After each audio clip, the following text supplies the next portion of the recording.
Inini mafungira angu pana webill iri haana kundichenera pana webill. Pachisina kunyanya kundichenera pana webill.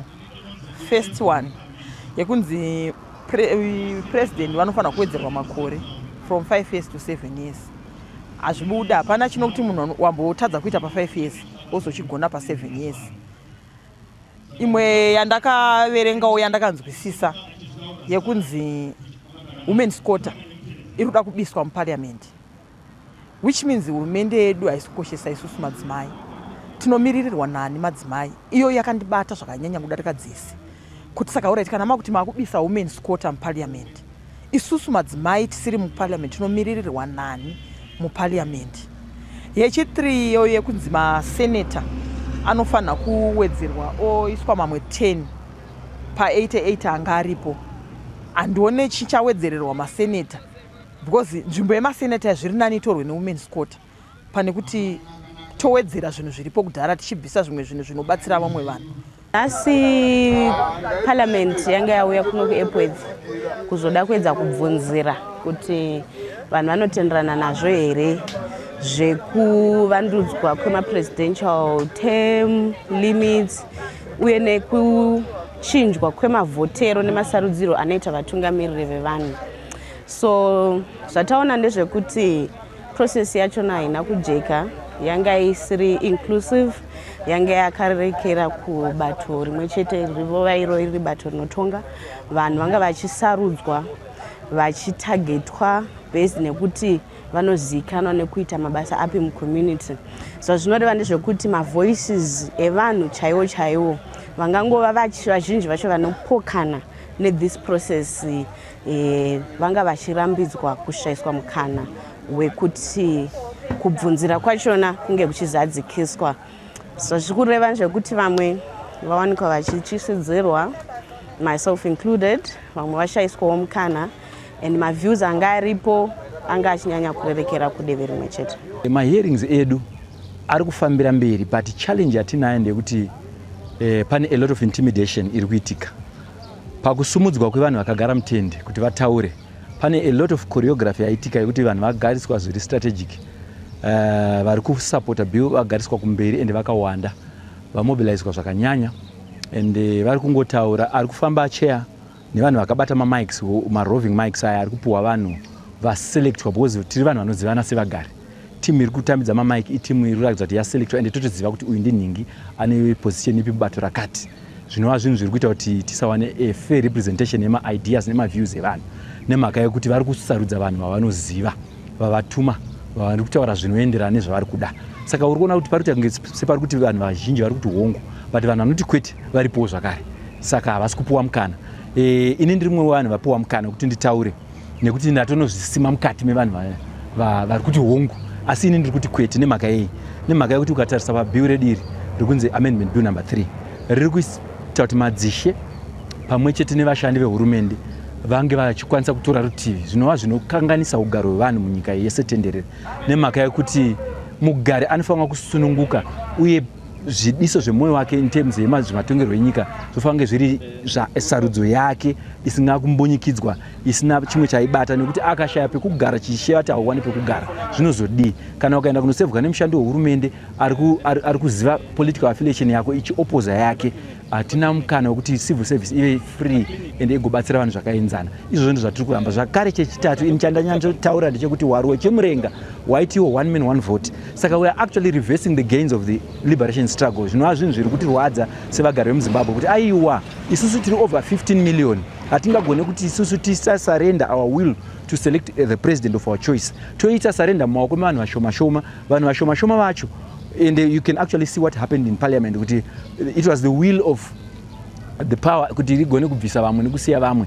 Zvinova zvinhu zvinoratidza pachena kuti isina kucompromise, even though haisi an equal representation or a fair representation yevanhu vari over 15 million. Toda kuti mumwe nemumwe ataure chinangwa chake. Kare independence isati yauya, before independence varungu vashomanana ndovaidetermina kuti prime minister ndiani. Iko zvine zvitaurwira gutsa ruzhinji topinda muindependence. Post independence tanga tichingoita ma-elections every 5 years. Now tochiti ngatichimamumva for 7 years. Tiri kuita kunge tiri kupa simba kuvanhu, but hatina simba ratiri kupa kuvanhu. Actually tiri kuita put power more and more power pa one person. person toita one center of power zvinobva zvatikanganisa isusu constitution inotaura devolution ikutaura kuspreadwa kwepower ikutaura kusidwa kwepower kumatunhu but taakutidzosera back mumaoko emunhu one tamupa power iroro isusu hatisina simba rekusarudza izvozvo zviri challenging and hatikwanisi kuzozvirivhesa wanzi wangotanga saka ini mupfungwa dzangu tikuti kwete kubill number 3 inini zvandaona pabill number 3 consultation yaitwa kunoku kuEpworth ndaona pane vanhu vange vakati kuti vanhu ava vanhu vanga vagara vari political affiliated to another party inova ruling party vanhu ava tinovaziva kubudikidza nekugara navo kwatinoita navo muno munzvimbo vanhu ava ndo vange vachinongedzera the chairperson of the parliamentary achitsonywa kuti asanongedzera vamwe vanhu vavasingazive ende vanhu vauya vari well planned kuti vange vachigadzikana kumberi nekumashure kuti vanhu vange vakadini vari organized panhau iyoyo right ndobva ipapo inini kutaura kwandaita vatiti vachatipa maminutes anokwana kuita 3 pamaminutes 3 havana kundipa vakwanisa kundipa less than a minute nekuti ndasimuka ndichiti handisi kutsigirana nebill number 3 ndiri kuti president haagoni kunge achiextenda temu yake saka ndisati ndaenderera mberi ndabva ndanzigara pasi pakati pekugara pasi kwandaita vabva vatanga kufamba vachiendera mberi vachitora vanhu vavo kuti vange vachitaura inini ndiri kuti mubill iri rese zvakare ndiri kuti hatisi kukwanisa kunge tichiwirirana nazvo ende ndichiwirirana nemazimbabweans akawanda muno munharaunda ino yatiri havasi kuwirirana nazvo asi nhau yekuti havana kunge vachiwana enough information yekuti vange vachiziva kuti chii chiri kutora nzvimbo saka ndiri kuti bill number 3 handisi kuwirirana naro semugari weZimbabwe. Chandoda kutaura zvakati wandei asi ndichataura zvomanene. Chikonzero chakaita kuti vana vaende kuhondo. Hatitaura zvebill baba. Hatitaura zvebill. Ndo kwandoda kuenda ikoko because chidya nguva ipo. Vanhu vakaenda vachitaka one man.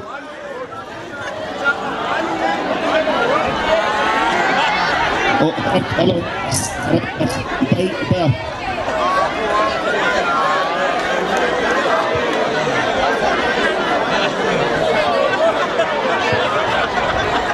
Soroi, ini ndinoitwa Agnes, ndichiri charo chemuno mwana wemuZimbabwe.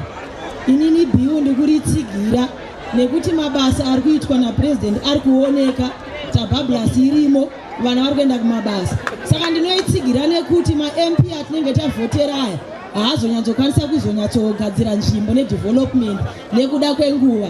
Saka ndiri kufarira izvozvo zvebill number 3 kuti tinoitsigira basa ngarienderere mberi, mabasa otwa napresident ari kuoneka. Saka sechizvarwa chemuZimbabwe tiri kuti aiwa ngativape mukana vapedzese basa ravari kuita. Mazvita pamusoro isachigaro ini ndinonzi Felix Gosha ndiri mugari wemuno muEpworth. Ndinopokana nebill number 3 nokuda kwekuti waro wechimurenga cheZimbabwe waiunza inonzi one man one vote. One man one vote inodzosera simba kuvanhu kuti vanhu vagari venyika vanoita hold power to account. Simba revanhu harifanire kudziviswa sezvatiri kuona mubill number 3. Mazvita vanhu vanofanira kudzoserwa mukana wokusarudza mutungamiri wenyika wanoda. Inini ndinonzi Ruthi Maunganidzi, ndiri mugari wemuno muEpworth. Ndiri kusapotawo bill number 3 tichingoti ma-MP ese nemakansela ese ngaapedzise basa ravo nekuti tiri kumwa mvura yakachena, marodzi edu ese ari kugadzirwa, matitle deeds tiri kupuwa tatendi. Ndinonzi Godfrey Tsenengamu ndozita rangu. Ndinoda kutsigira amendment bill number 3.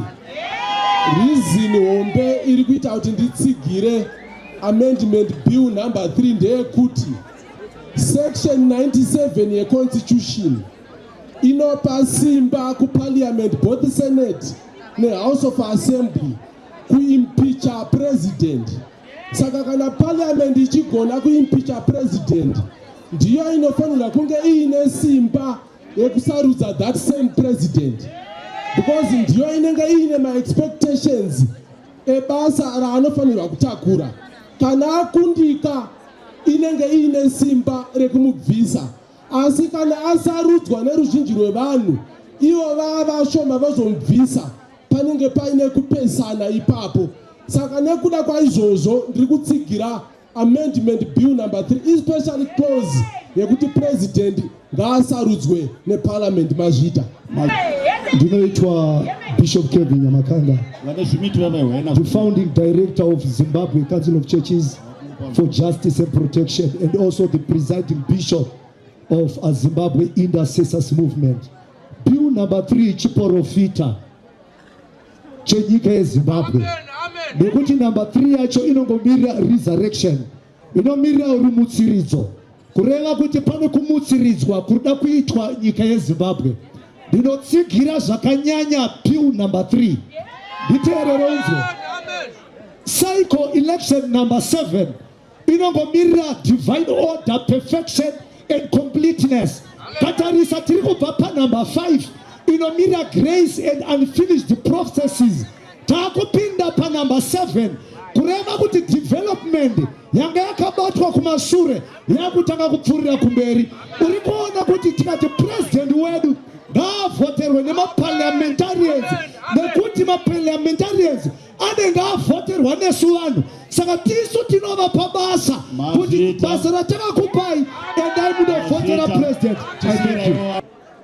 Zvimwe zvose zvataurwa vachitsigira ndinozvidawo, uye zvakare inini chandakaona panhengo dzeparamende dzatinosarudza dzinoshanda makore 3 chete, nekuti rekutanga vanenge vachikambera ndisarudzwe vomborwisana vachirwisana voshanda makore 3, rechina vakurwisana zvakare. Saka ndinokumbira kuti dai vawedzerwa makore akava 9 kushanda kubudirire zvakanaka, perfection iri pa 7 years mubhaibheri. Saka zvinenge zvatiitira zvakanaka. Mazita Murume yePwezi mune zvireba zvakawanda maningi zviri kutapudzika. Zvimwe zvazvo ufambeni bavhiri nebapo nevasinganzwe zvino zvikushanu sepota zvikutambudzika maningi. Taurai zviri mubhiru baba. Alright, mazita. Ini ndiretwa Douglas Batambo, ndichizvarwa cheZimbabwe, ndinogara muEpworth.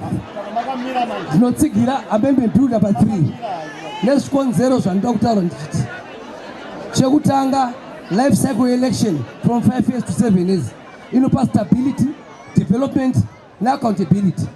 Chechipiri ndinokurudzira kuti madzishe anga achikurudwa munyaya dzepolitics nemacivil servants sezviri mubumbiro remutemo. Saka support amendment bill number 3. Mazita ndinonzi Miriam Mushamba, ndiri chizvarwa chemuno muEpworth. Ndiri kusapota bill number 3 yese nezviri mairi, kunyanya pa-election cycle pekuwedzerwa kwemakore kubva mu5 years tichienda mu7. Munopa mukana wakakura kuna president vedu nema-MP edu nema-councillors edu kuita development munyika. Amendment bill number 3 ndinoitsigira zvakazara, nezvese zviri mairi ndinozvitsigira. Election cycle yedu ye5 years ngaide pa7 years, kuitira kuti president vapedzise basa ravo, ma-long term projects apere. Election zvakare inokonzera mhirizhonga mukati penyika, facilities achipera. Mazita chikuti ngatichuya kuseri, handizokupa ifuti. Ngachiwe kuno kuseri, ngachiwe parwa number 2.